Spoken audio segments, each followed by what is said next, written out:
Joel here, and did you know that for the first time since I can remember in years and years and years, definitely before the pandemic of 2020, I've got builders reaching out to my building company and tradesmen looking for work right now. And I haven't seen that for so many years that I'd almost forgotten that people do chase work occasionally. What does that mean? Well, my building company is primarily based up here in Queensland, Australia, but we also have branches in New South Wales and Victoria. And since about August, September, I must have had half a dozen builders reach out to me now looking for work, looking for building work, which tells me that we are heading towards a cliff where the industry, especially the residential domestic building industry in Southeast Queensland, is running out of work. We're running out of approved projects, which is why these builders are out there now looking for work.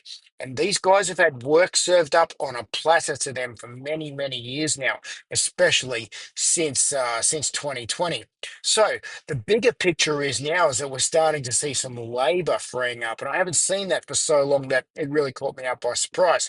Not much work coming out of building approvals because building approvals are really, really down at the moment. There's not much work being lodged. And I've also noticed that the stuff that is being lodged is coming out of approval much, much faster than it was previously. So councils like Brisbane Council have caught up. They're actually caught up on the applications and they're stamping that stuff like crazy to get it out the door now.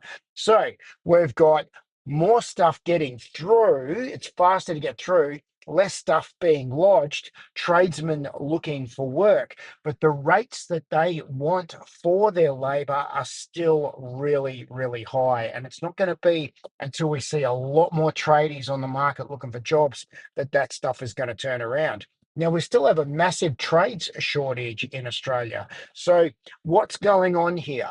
This weird economic like collapse, the fundamentals within the industry, the fundamentals of our economy in general, none of it seems to make much sense because we're in a situation here now where two-thirds of all jobs created in this current Labor federal government are basically government jobs.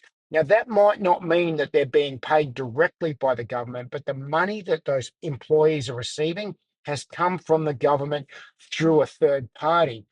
Think about NDIS workers, for example.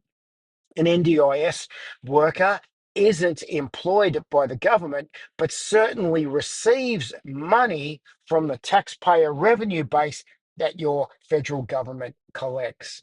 That's my update on the